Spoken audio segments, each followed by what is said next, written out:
The last witness. The neon sign of Frankie's Quick Stop buzzed like a dying insect, flickering in the damp night air.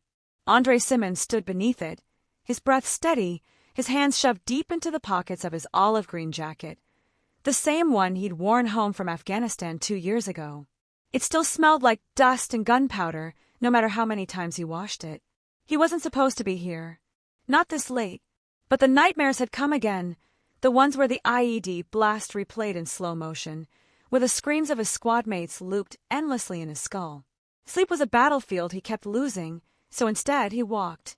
And tonight, his feet had carried him to Frankie's. The bell jingled as he pushed the door open. The clerk, a wiry white man in his 50s with a thinning comb-over and a name tag that read Mitch, glanced up from his racing magazine. His eyes flicked over Andre, lingering just a second too long on his hands, his posture, the way his jacket hung a little too heavy on one side. Like I'm gonna rob him, Andre thought, biting back the familiar frustration. He forced a nod. Just need some smokes. Marlboro Reds. Mitch hesitated before turning to the shelf behind him. Andre could see the tension in his shoulders, the way his fingers twitched near the panic button under the counter. Then sirens. Andre's muscles locked. Instincts from the war kicked in before reason could. His head snapped toward the door, just as 2 cops burst in, guns drawn. Hands where we can see 'em. Andre didn't move. Couldn't. The world narrowed to the barrels of their pistols, the way Mitch was now pointing at him, voice shaking. That's him. That's the guy who robbed me an hour ago. Andre's stomach dropped. No, he hadn't been here. He'd been at home, staring at the ceiling, counting the cracks like they were stars. But the cops were advancing, and Mitch's face was flushed with something between fear and triumph. As the cuffs clicked around his wrists, Andre caught Mitch's eye one last time. The man looked away fast, but not before Andre saw it. The doubt. The holding cell smelled like bleach and sweat, the kind of sterile stench that did little to cover up the rot underneath. Andre sat on the hard bench, his back against the cinderblock wall, his mind replaying the last hour in jagged fragments. Asterisk, that's him. Mitch's voice, sharp with certainty. The cop's hands, rough as they wrenched Andre's arms behind his back. The way one of them muttered, figures, under his breath, asterisk. Andre exhaled slowly, flexing his fingers. His wrists still ached from the cuffs. They'd taken his jacket, his wallet, his phone, left him in a stiff jumpsuit that scratched against his skin. He knew the drill. He'd seen enough buddies get jammed up after coming home, caught in the gears of a system that didn't care if you'd served or not. Not when you looked like him. The door clanged open. A detective in a rumpled suit stepped in, flipping through a notepad. Andre Simmons, he said, not looking up. Says here you're a vet. That true? Andre kept his voice flat. 2 tours. 10th Mountain Division. The detective, asterisk Reynolds asterisk, according to his badge, nodded, like that was just another detail to file away. Well, hero, you're in deep shit. Clerk ID'd you as the guy who held him up at gunpoint earlier tonight. Took $200 and a carton of Newports. Andre's jaw tightened. I wasn't there. Funny. Security tape says otherwise. Andre went still. Tape? That didn't make sense. Unless. Reynolds tossed a grainy still onto the bench. The image showed a man in a hoodie, face obscured, shoving a gun across the counter. The build was right. The skin tone was close. But Andre didn't own a hoodie like that. Didn't even own a gun. That's not me, he said. Reynolds smirked. Clerk says it is. And guess what? We found your prints on the counter. Andre's stomach twisted. Of course his prints were there. He'd leaned on it when he bought the damn cigarettes. But explaining that wouldn't matter. Not when the story was already written. Mitch wiped down the counter for the 3rd time, his hands shaking. The cops had left an hour ago, taking that quiet, angry vet with them. He should have felt relieved. Safe. But he didn't. Because the more he thought about it, the more the pieces didn't fit. The robber had been jumpy, loud, his voice higher than Andre's low rasp. And the guy on the tape, his hands had been smooth. No scars. Andre's hands. Mitch had seen them when he handed over the Marlboros. Knuckles ridged with old burns. A long, pale slash across the back of his right hand. Asterisk, that's him. Asterisk, he'd yelled. And now he wasn't so sure. The interrogation room's fluorescent light hummed like a trapped wasp, flickering just enough to make Andre's headache worse. Reynolds had left him alone with the photo of the robber and a lukewarm cup of coffee that tasted like burnt plastic. Andre traced the scar on his right hand, the one from Fallujah, when shrapnel had sliced through his glove like it was paper. The guy in the security footage didn't have that scar. Didn't have Andre's posture, his slight limp from where the IED's shockwave had rattled his spine. But they don't care. The door swung open again. This time, it wasn't Reynolds. A younger cop, Officer Ruiz, according to her badge, leaned against the wall, arms crossed.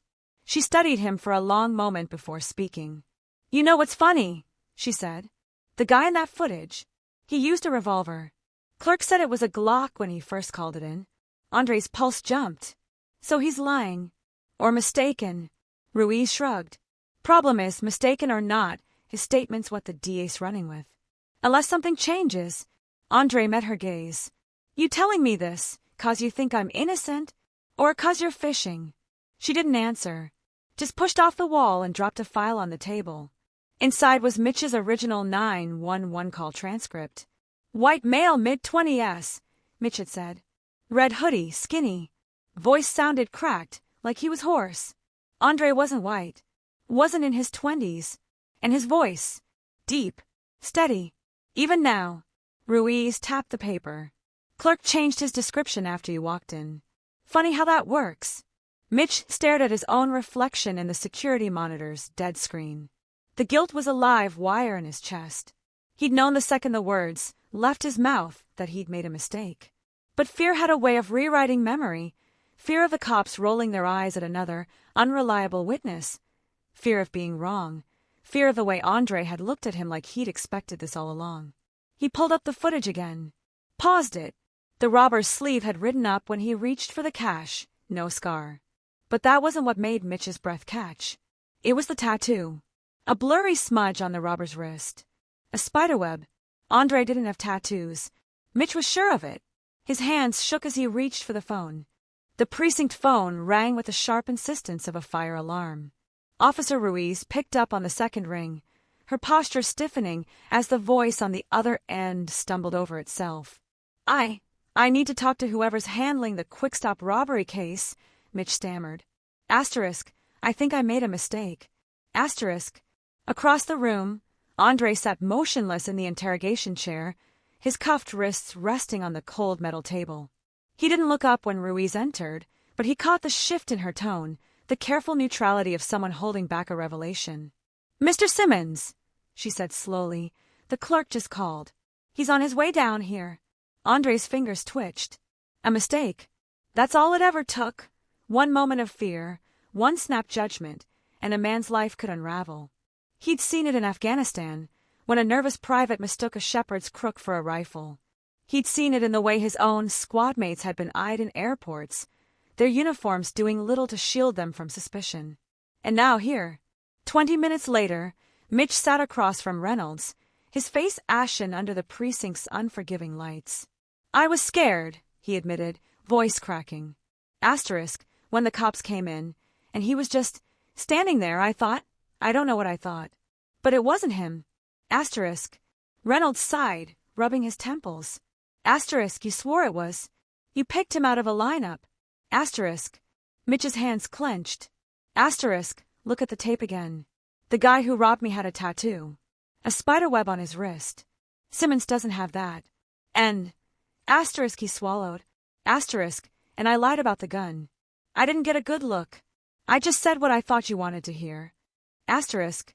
The silence that followed was thick enough to choke on. No apology. No explanation. Just a muttered, "You're free to go," from Reynolds, who couldn't quite meet his eyes. Ruiz walked him out. At the door, she hesitated. "You could sue," she said. Asterisk, hell you should. Asterisk. Andre studied the dawn bleeding into the sky, pink and gold, like a fresh bruise. Asterisk, would it change anything? Asterisk. She didn't answer. The courtroom was packed when Mitch took the stand, not as a witness, but as a plaintiff. The case wasn't Andre's. It was a lawsuit against the county, demanding mandatory bias training for eyewitnesses. "I swore a man was guilty because he looked like what I thought danger looked like," Mitch told the judge. Asterisk, That's not justice. That's fear wearing a badge. Asterisk. In the back row, Andre watched. He hadn't come for forgiveness. He'd come to see if change was possible. When Mitch stepped down, their eyes met. No words passed between them. None were needed. The air outside the courthouse was thick with the scent of rain and exhaust. Reporters buzzed at the steps, microphones thrust forward like weapons, but Andre moved past them without stopping. He had no interest in sound bites or sympathy. A hand caught his elbow, gentle but insistent. Mitch stood there, his face lined with something heavier than guilt. "I know, sorry, don't cut it," he said, voice low. Asterisk, but I'm gonna make sure this doesn't happen to another man like you. Asterisk. Andre studied him. The clerk's eyes were bloodshot, his collar too loose, like he'd lost weight in the past month. Asterisk, why? Asterisk. Mitch's jaw worked. Asterisk, because after they let you go, I pulled every security tape from that week. Found the real Robert 2 blocks down at a liquor store. Kid was high out of his mind. Asterisk, white asterisk kid, barely 20. Cops had him in custody the whole damn time. Asterisk, he exhaled sharply. Asterisk, they knew. They just didn't care. Asterisk. Andre felt the truth of it settle in his bones. It wasn't just Mitch's fault. It was the system's. A machine built to grind men like him into dust. The training program had a name now, the Simmons Protocol. Mandatory workshops for cops and clerks on the psychology of racial bias in eyewitness accounts. Mitch taught the first half, his voice steady as he walked new recruits through his own failure. Andre taught the second. He stood in front of a room of rookies, his posture straight, his words deliberate. Asterisk, you want to know what justice looks like? Asterisk, he held up the scarred hand Mitch had once failed to see. Asterisk, it starts with looking closer. Asterisk, the real robber got 5 years. Mitch quit Frankie's and joined the Innocence Project. Andre, he finally slept through the night.